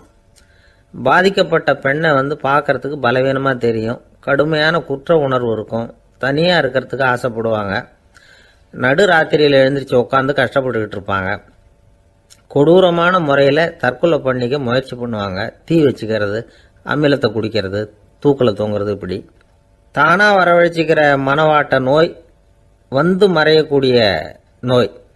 ஒரு தடவை வந்தால் 3லேருந்து 6 மாதம் வரைக்கும் நீடிக்கும். இடைப்பட்ட காலங்களில் நோயாளி இயல்பாக இருப்பார். எதிர் விளைவை உண்டு பண்ணுகிற அல்லது நரம்பு சம்பந்தப்பட்ட மனவாட்ட நோய் எப்படின்னா, கணவன் மனைவி மாமியார் மருமகள் இப்படிப்பட்ட உறவு முறை பிரச்சனைகள், தோல்விகள், எரிச்சல்கள், ஆபீஸ் பிரச்சனை இப்படிப்பட்ட சூழ்நிலையால் உண்டாகிறது. எல்லாத்துக்கும் மருந்து இருக்குது, மார்க்கம் இருக்குது, கவலைப்பட வேண்டியதில்லை, தைரியமாக இருக்கணும். உளவியல் மருத்துவம் இதுக்கு ரொம்ப உபயோகமாக இருக்கும். சில பெண்களை பாருங்கள், அவங்க எதுக்கும் அலட்டிக்கிறது இல்லை.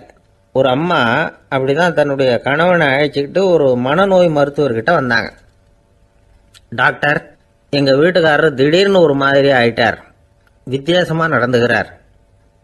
எப்படின்னா, இவர் தன்னையே ஒரு ஒட்டடை பூச்சியாக நினச்சிக்கிட்டு இருக்கிறார்.